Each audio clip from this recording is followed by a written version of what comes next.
O tema desse sermão é Jesus, o Cristo que não conheciam. A gente vai ler do verso 35 ao 37, uma leitura breve da reflexão dessa manhã. Todo mundo achou? Amém?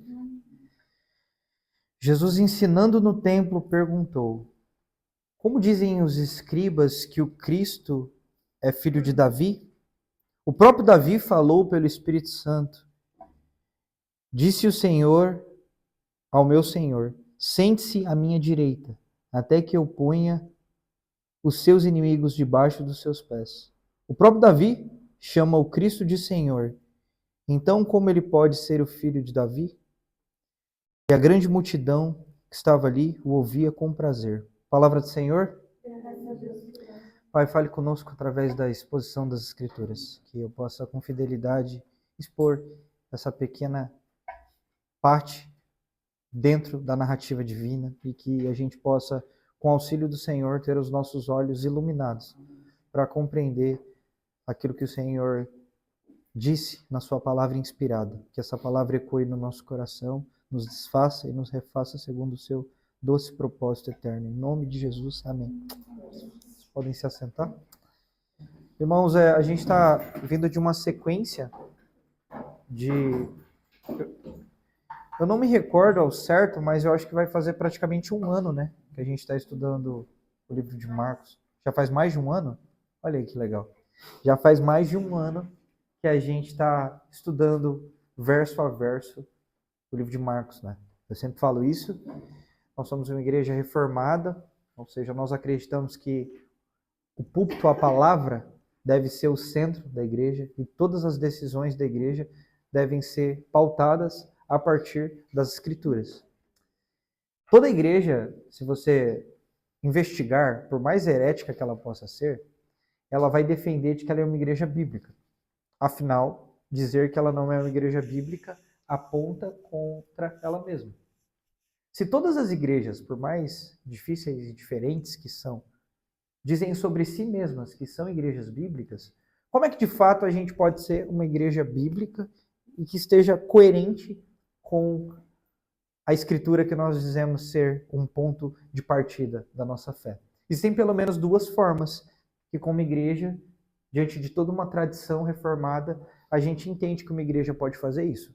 A primeira dela é através da exposição das Escrituras. A pregação expositiva dentro da teologia significa a leitura do texto, a explicação do texto dentro de seu contexto e a aplicação dessas verdades para os dias de hoje. Então a nossa igreja é uma igreja que prega expositivamente.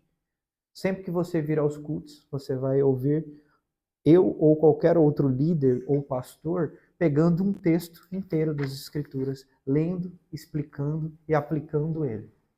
A gente faz isso porque assim nós somos escravos do texto, não o texto é escravo das nossas ideias, né? Eu sou crente há muitos anos e eu já ouvi muita coisa na minha vida. Inclusive eu já ouvi, com esses ouvidos aqui, que a terra nunca há de comer, gente falar desse jeito. Cara, eu já tô com o sermão pronto, só não achei o texto ainda, tu acredita? Então, quando a gente prega expositivamente, a gente dá um passo para trás nesse tipo de afirmação. Porque eu não posso inventar um monte de coisa na minha cabeça, achar um texto aqui, tirar ele do contexto para justificar aquilo que eu estou acreditando. Não, eu leio o texto, que eu preciso explicar o texto e aplicar o texto. A segunda forma que a gente faz isso para ser uma igreja bíblica, de fato, é através da lectio contínua, que é uma tradição antiga, que muitas igrejas, infelizmente, se perderam, que é essa leitura continuada, verso a verso das Escrituras. Isso faz com que a gente consiga ter um panorama melhor do texto. Isso faz com que a igreja possa ser mais bereana, no sentido de quando o pastor pregar, ela está conferindo aqui, não, mas espera aí.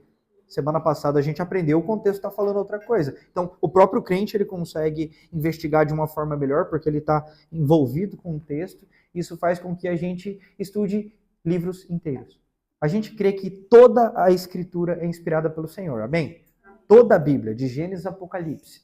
Mas muitas vezes, mesmo dizendo que nós cremos que toda a Bíblia é inspirada por Deus, a gente tem dificuldades com textos mais difíceis. A Bíblia é um texto gigantesco.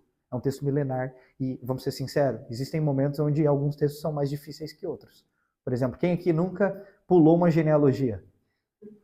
Então, se a gente entende que a Bíblia é toda a palavra de Deus, e a gente quer que os membros entendam que toda a Escritura é a palavra de Deus, vocês entendem que se a gente prega em tópico, ou a gente só escolhe aquilo que a gente quer pregar que é melhor, a gente está dando uma mensagem para a igreja o contrário? Por isso, pregar expositivamente, verso a verso, mostra. Textos difíceis são feitos para serem encarados com graça, para serem encarados como toda a palavra de Deus, e com muita humildade a gente se debruçar para aprender sobre eles. Então, essas são duas tradições que, como igreja, é um compromisso nosso. Enquanto eu estiver aqui, enquanto uma liderança séria estiver nessa igreja, esses são dois compromissos dos quais a gente não abre mão. Pregar expositivamente e pregar dentro da tradição da ideia de lectio contínua. Então a gente tem feito isso de várias formas, tá? Inclusive a gente gosta de pregar textos verotestamentários e neotestamentários. A gente pregou antes de Marcos, Jonas, e antes de Jonas, Efésios. E depois de Marcos a gente vai pregar Ruth. Então assim, a gente vai intercalando a Bíblia e aprendendo. Inclusive textos do Antigo Testamento. Deixa eu te contar um negócio. Também são palavras de Deus.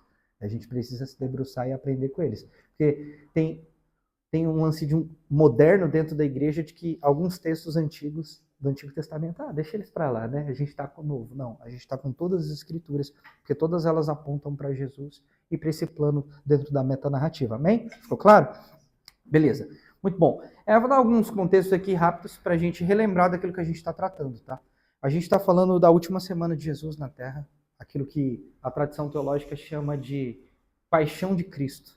Paixão de Cristo, essa ideia de palavra passio ali, não tem a ver com esse sentimento romântico que a gente tem dentro do imaginário moderno, né? Sempre que a gente pensa sobre paixão, a gente pensa naquilo que faz, como é que falam? Borboletas, borboletas? Dentro do nosso coração, do nosso estômago. Estômago? Tô sabendo, legal, né, gente?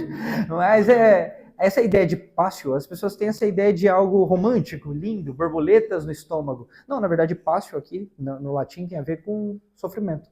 Então, quando a tradição reformada e a tradição teológica, né, você fala, a paixão de Cristo é um negócio que a Igreja Católica fala, não, a tradição da igreja mesmo, essa ideia de usar paixão como última semana de Jesus, ou seja, a semana de sofrimento intenso de Jesus, é algo antigo. E aqui a gente está na quarta-feira. Não sei se vocês lembram, mas domingo Jesus entrou em Jerusalém.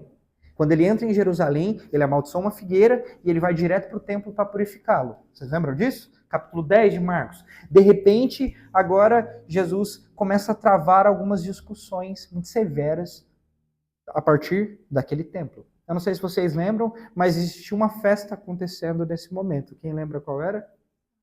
A Páscoa, ou seja, tinha muita gente ali. O templo estava lotado, porque era tradição pessoas de todos os lugares viajarem até lá para passarem essa festividade ali. E quando Jesus entra no templo, ele purifica o templo. Ali no capítulo 11 de Marcos, ele começa essa sequência de discussões com aqueles anciãos, fariseus, escribas, saduceus.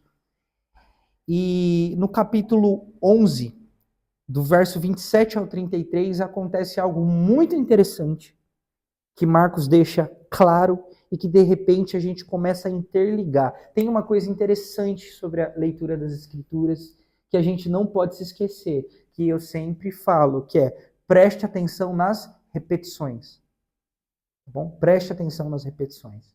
Preste atenção nas repetições. As repetições são ênfases do autor. Na língua portuguesa, quando a gente está aprendendo a fazer redação para o Enem, a professora fala, não fica repetindo muitas mesmas ideias. Aqui no texto grego é totalmente diferente. Repetir ideias era chamado de paralelismo, ou seja, trazer atenção para o texto. Por isso, quando você lê Salmos, ele fica repetindo várias vezes a mesma coisa. Deus é bom, certamente Deus é bom. E a bondade de Deus nos alcança. Aí, de repente, em 10 versículos, ele falou Deus é bom 8 vezes. Aí você fala, tá bom, já entendi que Deus é bom. Mas é isso que o autor queria mesmo. Ele queria deixar muito claro essa repetição, para que aquilo ficasse muito claro. No capítulo 11, especificamente verso 27 a 33, aqueles anciãos, eles ficam muito revoltados com Jesus.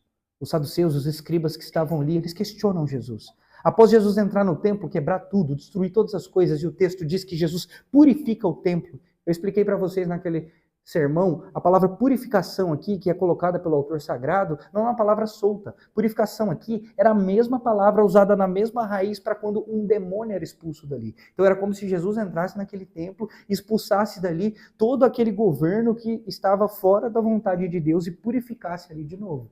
A palavra purificação é muito utilizada para um processo, inclusive, sobre quando Deus nos perdoa de nossos pecados. Por exemplo, 1 João 1,9 diz: se confessarmos os nossos pecados ao Senhor, Ele é fiel e justo para nos perdoar e nos purificar de toda injustiça. Então, o que Deus está fazendo ali no templo é restaurando as coisas do jeito que deveria ser, colocando as coisas do jeito de Deus, no lugar de Deus novamente. Aquele lugar que era um lugar de Deus, que tinha aparência de culto religioso, tinha se tornado um lugar de comércio, um lugar de tudo, qualquer outra coisa, menos um lugar onde Deus era entronizado. Quando Jesus entra ali e quebra tudo, ele não está só destruindo, gerando caos, ele está destruindo para reconstruir. Como um processo quando a gente vai reformar uma casa, né? Primeiro a gente quebra tudo, para depois a gente reconstruir. É isso que Jesus está fazendo ali. Só que depois que Jesus faz essas coisas, o texto diz que ele vai no outro dia, ele volta, e quando ele volta, aqueles homens vão até Jesus questionar com que autoridade você faz isso. Com que autoridade você vem aqui e faz o que você fez. Em outras palavras, aqueles homens estavam perguntando, quem você acha que é? Que autoridade você acha que tem para vir aqui e mexer na ordem das coisas? As coisas estavam muito bem sem você, obrigado. E a partir dali eles começam uma série de questionamentos com Jesus. E vocês sabem, os primeiros questionamentos que acontecem vêm por parte dos fariseus. Irmãos, os fariseus odiavam romanos. Romano era um povo ruim, era um povo que tinha subjugado o povo deles, era um povo que taxava de impostos eles. E para um fariseu aquilo não podia acontecer, porque o povo de Israel era um povo eleito pelo Senhor. O povo de Israel era o povo que tinha sido governado pelo grande rei Davi. Quem esse Alexandre, esse povo romano, acha que é para vir aqui subjugar o nosso povo? E eles acreditavam que o Messias viria. E para eles o Messias seria quem? Um libertador político. Alguém que voltaria ali, faria uma grande revolução.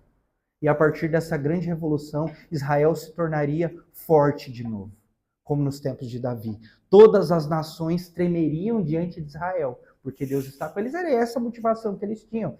Só que Jesus Cristo era um incômodo para eles. Ao passo de que eles fazem aliança com os romanos para colocar Jesus à prova. E ali eles vão fazendo alguns questionamentos para Jesus. O texto diz que eles usam de uma armadilha para pegar Jesus. É tipo um arapuca. Vamos colocar Jesus numa situação aqui complicada. E eles falam sobre impostos.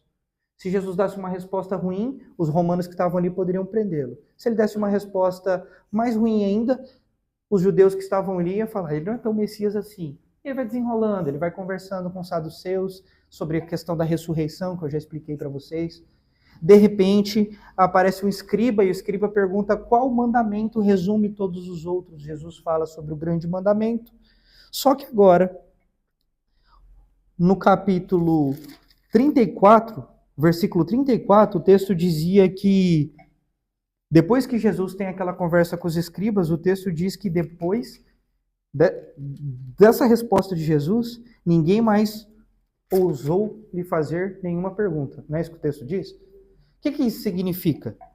Quando o texto diz que ninguém fez mais nenhuma pergunta para Jesus, é que todos aqueles que tinham ido até Jesus, naquele contexto, colocar ele à prova, numa cilada, numa arapuca, para que ele ficasse mal diante daquela multidão, se calaram. É disso que esse texto está falando. Todos aqueles homens, escribas, fariseus, saduceus, eles se calam. E aí o que acontece? Jesus começa a falar. É interessante, o João Calvino ele fala que isso não é à toa, tá? Ele fala que isso não é à toa de maneira nenhuma. Olha que interessante. Ele fala que, no seu comentário harmonioso sobre os evangelhos, ele fala que o silêncio dos adversários naquele momento foi extremamente importante, porque abriu um espaço para que, de fato, Jesus começasse a ensinar sem interrupção. Então Jesus está ali no tempo tentando ensinar, toda hora levantava alguém. Mas veja bem, sobre a ressurreição, mas sobre o imposto, Jesus não conseguia articular um pensamento, porque o tempo inteiro ele era interrompido por algum tipo de líder daquela casta religiosa. Ficou claro o que está acontecendo aqui, irmão? Só que agora não. O silêncio paira. Jesus dá respostas muito boas. Aqueles que foram para humilhá-lo, escancarar ele diante do povo como um líder controverso, saíram dali com o rabinho entre as pernas, porque Jesus deu uma espécie de Hadouken espiritual na cabeça de cada um deles. Agora eles estão quietinhos, silêncio. Sabe quando a gente é criança e chega a visita e a gente tá ali no meio e o pai tá falando e a gente quer conversar com os adultos e o pai, silêncio, menino, silêncio. De repente ele, aí você já entende, fica quietinho. É mais ou menos isso que acontece. Acontece um espaço para que Jesus comece a ensinar. E de repente Jesus faz uma pergunta. Eles falam, quem os escribas dizem que... como os escribas dizem que Cristo é filho de Davi? Eu não sei se vocês sabem, mas Cristo não é o sobrenome de Jesus. Sabe disso? Uma nota aí teológica. Às vezes a gente acha que é, né? Jesus Cristo, tipo, o sobrenome de Jesus. Não, Cristo, na verdade, é um título que é dado a Jesus. Cristo significa ungido e também significa Messias. Então, quando as escrituras falam sobre Jesus, elas falam sobre aquele Nazareno, filho de seu Zé e da Maria, carpinteiro lá da José e Filhos Limitada, que vivia lá fazendo aquilo que tinha para fazer. Só que, de repente, as escrituras começam a apontar Jesus como o Cristo, o Messias de quem os profetas falavam. Tanto que no livro de Marcos existe um fenômeno muito interessante literário, chamado silêncio marcano, que é alguns momentos onde Marcos mostra Jesus não querendo revelar quem ele era ainda. É como se ele estivesse dizendo, ainda não é momento de eu começar a falar como Cristo, como Messias. É como se ele fosse construindo uma narrativa até o momento que ele apontasse, eu sou aquele de quem os profetas falaram. E é muito importante porque durante a narrativa Jesus começa a fazer milagres e apontando para que de fato ele era o Cristo. Grandes coisas começavam a acontecer. Em alguns momentos, novamente, algumas repetições acontecem. Tem um momento interessante das Escrituras que Jesus olha para os seus discípulos e fala, quem o povo está dizendo que eu sou? Vocês lembram disso? Aí eles falam, eles dizem que você é Elias, eles dizem que você é um profeta. Aí Jesus faz outra pergunta. Ele fala, e para vocês, quem eu sou? Aí um homem chamado Pedro, inspirado por Deus, diz, tu és o Cristo, o Filho do Deus vivo. Aí ele fala, não foi nem carne nem sangue que te revelou isso, foi o próprio Pai. Ou seja, o mistério estava sendo revelado ali. Ele não era só um judeu, ele não era só um homem, ele era aquele de quem os profetas falaram. Havia algo que estava muito além disso. Então, quando Jesus pergunta como os escribas, os líderes dizem que Cristo é filho de Davi, a pergunta que Jesus está fazendo aqui não está refutando aquilo que a própria Escritura apontava sobre promessas do Messias. Por exemplo, a Escritura, ela, desde Gênesis, ela começa a apontar para Cristo. A gente chama isso de proto-evangelho, não sei se vocês sabem, mas Gênesis 3, quando Adão e Eva pecam, Deus fala para Eva, olha, da sua descendência virá aquele que vai pisar na cabeça da serpente. Aquilo era chamado de proto-evangelho. A primeira vez que a ideia do evangelho aparece, alguém que venceria o pecado e o diabo. Faz sentido?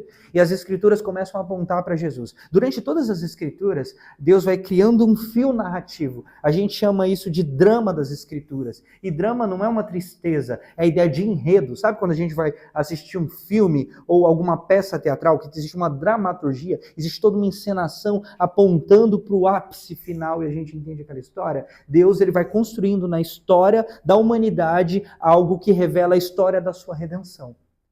1 de Pedro 2, do 18 ao 20 diz, não foi com prata nem ouro que vocês foram comprados, da vã maneira com que vocês viviam, mas foi pelo sangue de Cristo, conhecido antes da fundação do mundo e revelado em outros tempos por amor de vocês. As escrituras são muito claras a dizer que Deus salva o seu povo e que ele faz isso antes da fundação do mundo e que no decorrer da história ele vai construir uma história que é a história da redenção, a história de um chamado onde ele chama o seu povo das trevas à luz. Vocês conseguem entender isso? Então essa história do Messias é uma espinha dorsal que vai passando por toda a narrativa das Escrituras. Hoje a gente vai ter uma pregação que vai passar um pouco por uma ideia de teologia bíblica. Ou seja, a gente vai tentar enxergar o Messias em todo o correr das Escrituras. E a Bíblia faz isso, irmãos. A Bíblia faz isso quando ela fala através do proto-evangelho. A Bíblia fala isso quando ela levanta um homem chamado Abraão, que seria o pai de uma nação. E com aquele homem, Deus faz uma aliança através da circuncisão, que era uma aliança de que Deus, o Deus que estava prometendo aquilo para Abraão, estava fazendo uma aliança com ele. Existiria um marco em todas as crianças que nascessem dali, de que elas não eram qualquer crianças que estavam jogadas pelo mundo, elas eram crianças de um pacto, de uma aliança entre Deus e o homem. Deus faz isso através dos patriarcas também. Abraão, Isaac, Jacó. Deus faz isso através de Moisés. Não sei se vocês lembram de um homem chamado Moisés, mas ele liberta o povo da escravidão do Egito, certo? E ele leva o povo para a terra prometida. Dentro da teologia a gente chama isso de tipologia, que é como se Moisés representasse um tipo daquilo que Jesus seria. Jesus não é aquele que nos tira da escravidão do pecado? E não é através do seu sangue que nós vamos para a terra prometida, para a eternidade? Então, Moisés, ele aponta para Jesus. Moisés é aquele que tem a lei de Deus. Quem é a lei de Deus? É o próprio Jesus. Então, as escrituras vão mostrando isso para a gente. Por exemplo, Deus levanta reis. E um deles é o rei mais poderoso que já existiu. Irmão, se você entrevistar um judeu e perguntar para ele qual é o homem mais importante que já existiu, possivelmente você vai ouvir apenas dois nomes. Ou é Davi, ou é Moisés. Para eles são os dois personagens mais importantes da história. Moisés é o grande legislador, o grande profeta. Davi é o grande rei. O homem a quem Deus falava face a face. Perdão, o homem a quem Deus amava profundamente e tinha um coração segundo o coração dele. E Moisés era aquele a quem Deus falava face a face. Então, essa ideia de Jesus Cristo aqui não é só uma pergunta. Havia uma profecia de que sobre o trono de Davi o Messias viria e reinaria para sempre. Ou seja, havia uma profecia de que o Messias viria do trono de Davi. Está todo mundo comigo aqui? Só que a grande treta dos escribas e dos fariseus e desses caras é que na cabeça deles, esse Messias que viria do trono de Davi seria um homem, um bom rei. Mas ele sempre seria menor do que o grande rei Davi. Vocês conseguem entender? Porque afinal, a gente está falando do maior rei que já existiu. Então, para eles, o Messias era alguém que cumpriria com seu papel, mas sempre que eles pensavam sobre o Messias, a visão deles não era uma visão divina, de alguém que reinaria eternamente. Era uma visão extremamente política. Irmãos, toda discussão que existe no livro de Marcos aqui, a gente precisa entender o contexto. É político. Esse povo que era a grande nação, a nação forte, a nação eleita por Deus, agora estavam sendo subjugados por outra nação pagã. Não entrava na cabeça deles, ouve a Israel, só há um Deus, é o Deus de Israel, agora a gente está sendo subjugado por uma nação pagã. Vocês conseguem entender? Era um problema, não entrava isso na cabeça deles. Então o que eles esperavam? Um outro rei, um rei que traria de novo para o Estado de Israel força. Inclusive, eu falei isso para vocês, os saduceus eles acreditavam que a ressurreição seria justamente isso, Israel ressurgir, voltar a ser forte de novo. E aí o que Jesus está falando para eles é, vocês não estão se entendendo o que eu estou querendo dizer. Vocês estão dizendo que Cristo é filho de Davi, como tipo assim, Davi é pai, ele é maior, e Cristo é pequenininho. Mas é este o ponto. O equívoco deles não estava em acreditar que Jesus seria filho de Davi, no sentido de que ele viria da descendência de Davi. Vocês estão entendendo? Existe uma questão política, existe uma questão de genealogia aqui. Em termos de genealogia, eles estavam certos. Era daquela linhagem que viria o Messias. Amém? Todo mundo entendeu? Só que a questão deles não era uma questão de linhagem, era uma questão tipo de assim, ele pode vir, ele pode libertar, ele pode fazer o que for, mas Davi sempre será o maior rei. Ninguém tem tamanho maior que ele. Essa é a compreensão limitada que aqueles homens tinham. E talvez, irmãos, os comentaristas bíblicos apontam que é por isso que eles tiveram dificuldade de reconhecer que o Messias estava ali o tempo todo. Eu não sei se vocês já pararam para analisar isso, mas esses homens, esses fariseus, eles falavam o tempo inteiro sobre o Messias que viria. Eles falavam o tempo inteiro sobre um libertador. De repente ele está aqui, na frente deles. E eles não conseguem reconhecê-lo. Por quê? Porque eles não tinham uma compreensão clara sobre quem é Jesus. E essa pergunta que se repete diante de todo o evangelho, talvez seja a pergunta mais importante das nossas vidas. Pedro, por revelação de Deus, compreendeu claramente qual era a identidade de Jesus, quando ele disse, tu és o Cristo, Filho do Deus vivo. A grande questão é que esses homens não compreenderam.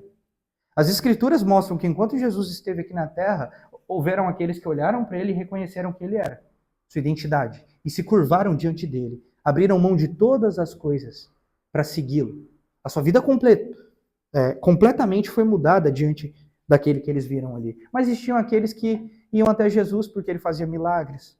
Existiam aqueles que iam até Jesus porque ele tinha umas palavras interessantes, mas não reconheciam sua identidade de forma clara.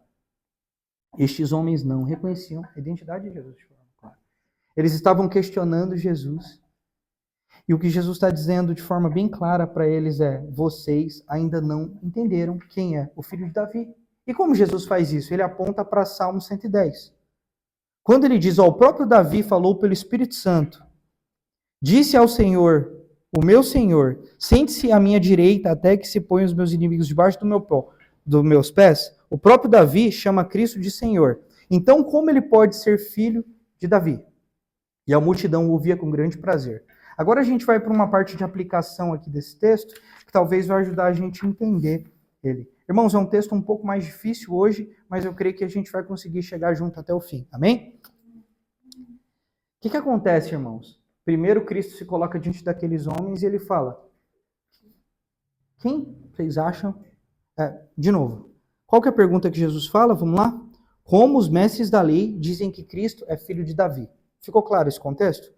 De repente, ele usa Salmo 110 para responder isso. E eu peguei alguns trechos que ele fez aqui. Depois de conduzir os escribas a uma percepção certa sobre Jesus, Jesus recorre à própria autoridade das Escrituras para validar aquilo que ele estava dizendo. E um dos textos que ele faz é usar Salmo 110. Eu não sei se vocês já pararam para analisar isso, mas as Escrituras, principalmente no livro de Salmos, existem alguns salmos que são chamados salmos messiânicos. Porque eles são salmos que apontam para Jesus. Por exemplo, não foi à toa que eu coloquei Salmos 2 na liturgia hoje.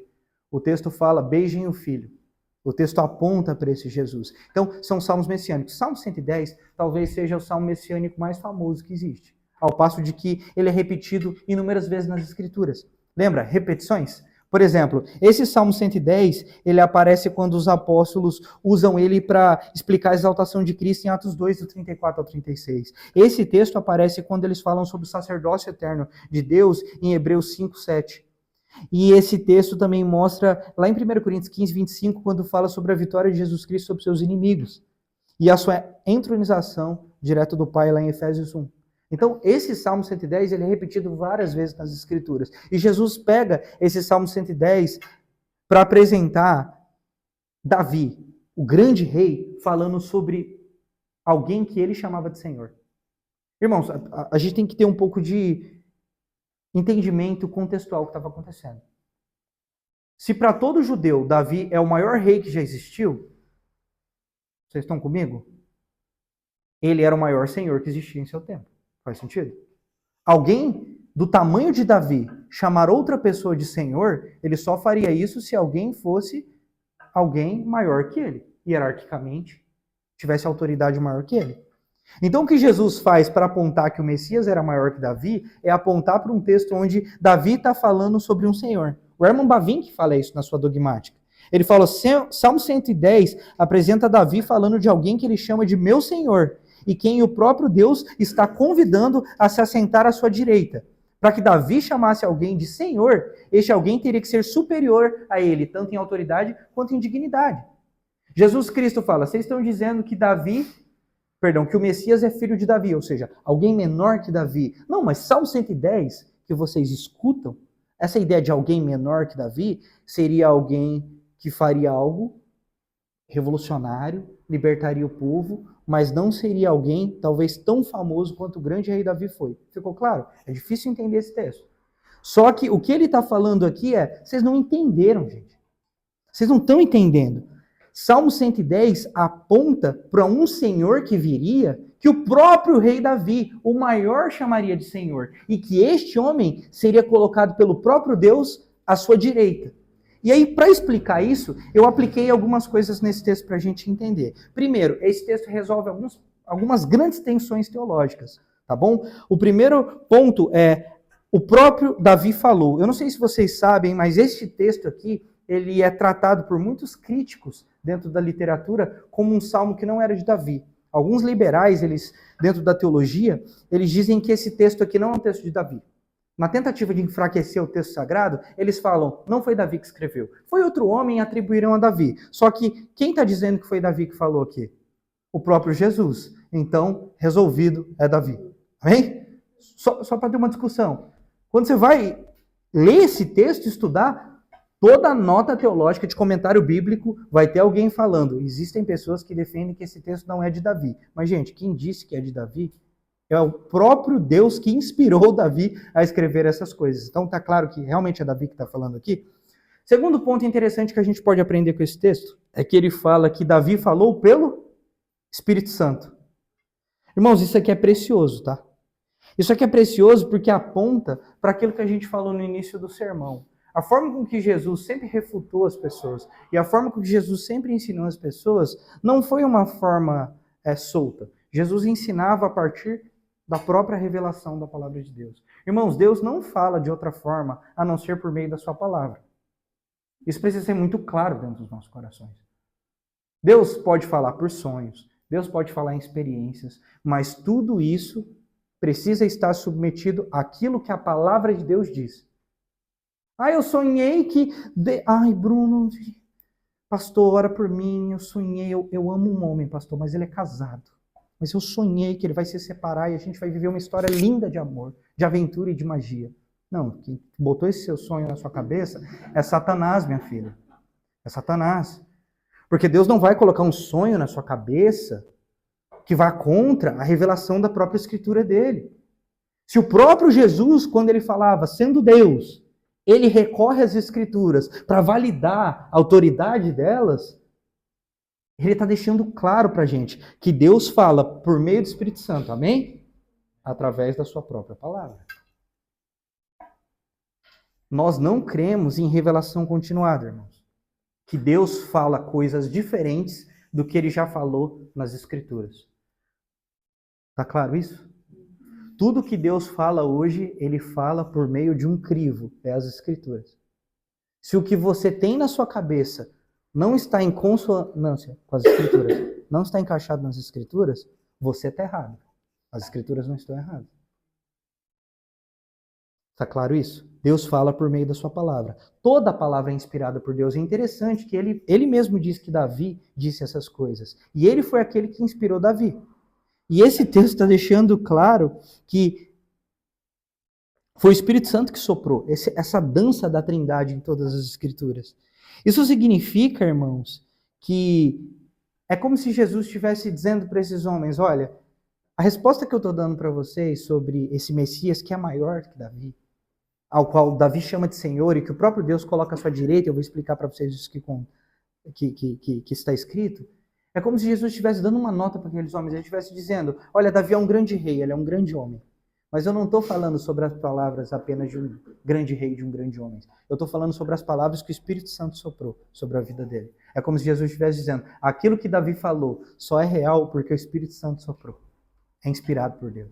Nós, cristãos, cremos que a palavra de Deus é inspirada pelo Senhor. Ou seja, o próprio Deus sopra na vida daqueles homens que escrevem essas santas letras. Esses homens, irmãos, eles não foram ajudadores de Deus na inspiração das Escrituras. Eles foram canetas, instrumentos pelos quais Deus escreveu. É como se Jesus estivesse dizendo, vocês estão falando que o Messias vai vir, que vai ser um grande líder político, mas ele ainda vai ser o filho do grande rei Davi. Ele está dizendo, não, ele é muito maior, ele é aquele que Davi chama de Senhor. E que o próprio Deus coloca à direita. E ele não é isso aí porque Davi era o grande rei. Ele é isso aí porque o Espírito Santo soprou isso ainda. É muito maior. Ficou claro isso aqui? Vamos lá. Outro ponto que esse texto mostra sobre esse grande Messias, que seria Senhor de Davi, é que o texto usa uma palavra que dentro desse contexto aqui faça mais sentido. Talvez dentro dos nossos a gente tenha um pouco de dificuldade, por isso que a gente tem que ter uma boa hermenêutica do texto. Esse texto diz que que Davi chama de Senhor, soprado pelo Espírito Santo, ele se assenta à direita do Pai. Para um judeu do primeiro século, sentar-se à destra de alguém, à direita, não significa ocupar apenas um lugar interessante, um lugar de destaque, mas significava receber a mais elevada posição de honra, autoridade e governo. Vocês conseguem entender? Então, quando um rei colocava alguém à sua direita, ele estava entronizando aquela pessoa, colocando ela na mais elevada cadeira. O grande rei Davi, de quem esses homens achavam que era o grande rei da história de Israel, e que o Messias seria só mais um líder aí, menor que Davi, o próprio Davi está dizendo, ele é Senhor e ele foi colocado num lugar muito alto pelo próprio Deus. Vocês conseguem entender a dimensão espiritual que o Messias está querendo passar sobre ele mesmo? Enquanto aqueles homens olhavam para a história e esperavam um Messias que se encaixasse dentro das expectativas políticas e religiosas dele, Jesus está dizendo: este que virá e que está aqui diante de vocês, de quem Davi chama de Senhor, ele está assentado sobre um trono e governando toda a história desde a eternidade. É diante desse Cristo que a gente se coloca quando a gente canta. É diante desse Cristo que a gente se coloca quando a gente ora. Isso é interessante porque Filipenses 2 vai deixar isso muito claro. O texto diz: tenham vocês o mesmo sentimento que houve em Cristo Jesus, que sendo Deus, não julgou por usurpação ser igual a Deus, mas se esvaziou, tornando servo, e sendo obediente até a morte, morte de cruz. E o texto diz que o próprio Deus o exaltou sobremaneira, lhe colocando... Olha que interessante, eu vou ler aqui para vocês. Pelo que também o próprio Deus o exaltou de sobremaneira e lhe deu o nome que está acima de todo nome, para que ao nome de Jesus todo joelho se dobre nos céus, na terra e debaixo da terra, e toda língua confesse que Jesus Cristo é o Senhor para a glória do Pai. Aquilo que Davi profetizou muitos anos antes foi feito diante dos olhos deles através de Cristo. Aquele que foi colocado à destra do Pai para governar em lugar de destaque, Filipenses vai falar que é isso que Deus faz com Jesus. Vocês conseguem compreender isso? É exatamente isso que o Pai fez com o Filho. Após a morte de Jesus Cristo, através da sua ascensão, na ressurreição, Cristo é entronizado como o rei que governa a história. A gente nunca pode esquecer isso, irmão. De que o Messias, de quem esses homens aguardavam, ele já veio, amém? Ele veio em Jesus. Ele é esse de quem os profetas falavam. E ele é esse de quem a história diz que está num alto e sublime trono, governando a história até o dia da sua volta. Esses judeus, eles não conseguiram entender que eles ouviram a vida inteira sobre um Deus que estava construindo uma história para trazer um Messias que seria muito maior do que Moisés, que seria muito maior do que Davi, porque ele era Deus, ele era divino, ele era um Deus encarnado aqui na terra. Eles não tinham entendido, mas nós entendemos pela graça do Senhor que nos alcança que este Jesus Cristo que Davi falou, que seria o Senhor de Davi, é o Senhor de todos e governa sobre toda a história, diante de todos os tempos e em toda a eternidade. E da mesma forma que eles esperavam esse Jesus vir, nós em fé descansamos, porque nós sabemos que Jesus já veio. E que se isso é real, de que tudo isso que Davi está falando é real, ele continua governando a história. As pessoas pensam, irmãos, muitas vezes, que Jesus foi destruído na cruz. Cristo triunfou sobre a morte. Amém, glória a Deus. A morte não podia segurar Jesus na cruz. Quando você ora, bênção, você ora para um Deus que é vivo, santo, que é rei, que governa sobre todas as coisas. A gente precisa saber disso, a gente precisa inculcar isso na nossa cabeça. Porque às vezes a gente vai orar e sei lá, a gente acha que está falando com um amigo. Irmão, se Deus é real, se esse negócio que a gente está falando de escritura é real, significa que ele está no seu alto sublime trono, nesse momento, governando a história. E o texto diz que um dia ele vai voltar para buscar o seu povo, mas ele vai voltar também como um justo juiz. Isso tem que trazer um caráter de urgência para a gente. Entendeu? Não é, vou ficar de boa, né? Jesus já pagou tudo na cruz, está suave. Não, ele vai voltar como um justo juiz. E toda a língua vai ter que confessar. Todo o joelho vai se dobrar diante dele. E é exatamente isso que a própria Escritura aponta para Jesus o tempo inteiro. Depois o texto fala bem assim: até que ele ponha os teus inimigos sobre os seus pés. Essa é outra figura bélica que talvez a gente tenha que recorrer à hermenêutica para entender. Era bem comum, dentro deste contexto, após uma vitória, o rei pegar a cabeça daquele rei que ele acabou de vencer e levasse ela como um prêmio e jogasse nos pés deles. Você já viu filme de guerra, né? Filme bélico, assim, de guerra antigo. O rei vai, destrói, mata o outro, e o que eles fazem? Eles levam a cabeça dele assim, para mostrar, nós vencemos. A gente destruiu o inimigo. E era muito comum ele jogar nos pés assim. O que Salmo 110 fala que Jesus vai fazer com os seus inimigos é justamente isso. E às vezes a gente gosta da ideia de ter Deus como um rei. Mas ter Deus como um rei pode ser algo muito bom, mas pode ser algo muito ruim. É muito bom se você faz parte do seu povo. Mas é muito perigoso se você é inimigo de Deus, se você está do outro lado. Ninguém tem poder contra esse nosso Deus. E o que esse texto está falando é justamente isso. E a Bíblia fala sobre alguns tipos de inimigos que existem no caminho da fé, principalmente no Novo Testamento. Por exemplo, um dos inimigos que Deus destrói completamente na cruz é a ideia de pecado, né? Todo pecado que havia escravizado a humanidade é colocado sobre Jesus. Lembra que a gente estuda muito isso sobre a dupla imputação da justiça? Então, na cruz, todos os nossos pecados são colocados sobre Jesus. E toda a justiça de Jesus é colocada sobre nós. Então, na cruz, Jesus Cristo vence o pecado. Vocês conseguem compreender isso? Ele justifica todo o seu povo. Só que nós, na nossa vida cristã, crendo em Cristo, nós não somos mais escravos do pecado. Nós somos servos de Deus, de Jesus Cristo. Então, nessa vida nossa, em Deus, crendo nesse Messias, que é o maior, que governa toda a história, a gente luta contra o pecado. Então, a nossa vida é uma vida que deve apresentar para Deus frutos de afeições regeneradas. Quando Deus nos ama, Ele se compromete a nos transformar. E nesse processo de transformação, a gente precisa amar o que Deus ama e odiar o que Deus odeia. Então, se Deus triunfou na cruz, vencendo a morte e o pecado, nós temos que morrer para a nossa carne para vencermos aquilo que Ele já destruiu na cruz. Por isso que, como cristãos, a gente vive uma luta diária contra o pecado. O povo de Deus não é caracterizado por não pecar ou não. Porque, infelizmente, o pecado é uma consequência direta da nossa natureza. Mas o povo de Deus é caracterizado por uma luta genuína contra a sua própria natureza. A gente não é pecador porque peca, irmãos. A gente peca porque é pecador. Essa é a nossa natureza. Mas o cristão, ele tem uma diferença do mundo. O cristão não consegue pecar em paz. Por quê? Porque ele entende que Cristo foi morto na cruz por causa do nosso pecado. Então a nossa vida é uma vida de luta diária. E se um dia Deus vai triunfar sobre o pecado, se um dia ele triunfou sobre o pecado e lá na eternidade a gente vai ser glorificado e vai ser livre da presença do pecado, a gente tem que passar todos os dias de santificação nessa nossa vida lutando contra isso.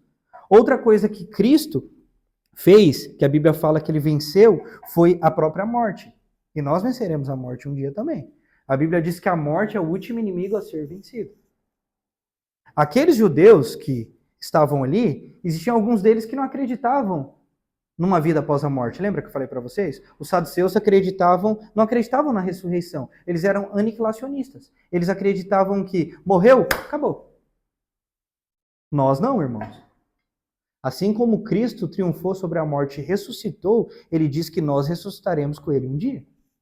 Ou seja, a obra de Cristo na nossa vida, esse Messias, que é o rei maior que Moisés, que é o rei maior que Davi, ele garante para nós salvação. Ele garante para nós uma eternidade.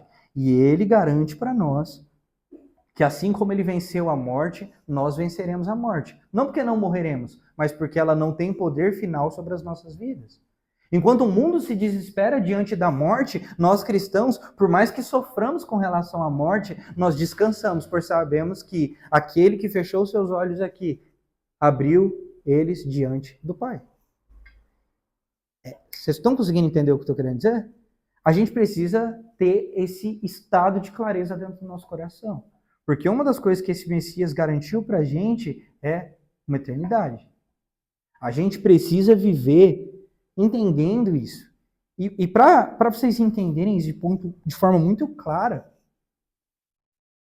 existe uma música do Sola, que eu gosto muito, na verdade é da IP Alpha, a gente vai até tocar lá na igreja, que ela fala, nós estamos lutando batalhas que Cristo já venceu. É isso que a gente tem que ter de clareza no nosso coração. Que nós somos filhos desse Messias que governa a história, de quem Deus fala em todo o correr da história, que é maior do que qualquer um, que é maior que Davi, que cumpriu com tudo aquilo que precisava ser feito. Ou seja, irmãos, aquele que garante vitória nas nossas vidas Não somos nós mesmos. Vocês conseguem compreender isso? Porque às vezes a gente se perde no caminho, né? A gente acha que, sei lá, macacos me mordam, as coisas não vão dar certo na minha vida, mas as coisas não é que elas não dão certo na sua vida, elas sempre vão dar certo porque Cristo já venceu. E dar certo aqui não é dentro de uma expectativa humanista. Vocês estão entendendo o que eu estou querendo dizer? Esse texto está falando daquele que vence a morte, que vence o pecado. Aqui nessa terra, meu irmão, a gente vai ralar, a gente vai sofrer, a gente vai passar por um monte de coisa. Mas o grande problema da existência, que é o que acontece depois das nossas vidas, Cristo já conquistou na cruz por nós. Então a gente tem que viver debaixo disso. Aquilo que temia o seu povo, diante de uma guerra, será que a gente vai vencer? Será que a gente não vai vencer? O texto diz que Deus já triunfou. A gente está indo para uma batalha todos os dias que Cristo já venceu. A gente já sabe o fim da história. Nessa música do IP Alva fala, essa história eu sei o fim. A gente já sabe o fim. Cristo venceu. Pensa num filme bélico. Aquela briga, 300, aquela loucura. No final, aquele homem chega com a cabeça do cara e mostra. E todo mundo, a gente venceu. Essa é a imagem que o salmista está querendo passar. Que esse Senhor que foi colocado, a quem Davi, o grande rei, chamava de Senhor, estão comigo? Que foi colocado à direita do Pai, ele triunfou já sobre seus inimigos. Ele já venceu. Ele estava ali, diante deles. E é esse Jesus que a gente precisa se maravilhar. Que é isso que o texto termina. O texto diz que aquela multidão que estava ali ouvia aquilo com grande prazer. E é assim que a gente vai terminar o texto hoje. Um texto difícil, mas que aponta, que os salmos apontam para um grande rei. Amém? Irmãos, a palavra utilizada aqui para o evangelista diz que aquele povo ouvia com grande alegria. E este talvez seja um dos maiores sinais do povo de Deus. O povo de Deus é um povo alegre, amém? O povo de Deus é um povo satisfeito. Sempre que a Bíblia fala sobre prazer, ela fala sobre alegria. Mas não essa alegria tipo, já acordei feliz. É uma alegria de satisfação. Uma alegria de plenitude. E eu quero que vocês entendam que o motivo da nossa alegria é saber que esse Messias, de quem Davi chamava de Senhor, que a própria história apontava como o Cristo que viria, ele já veio. Amém? E na cruz ele triunfou sobre todas as coisas. Que momento da história a gente está?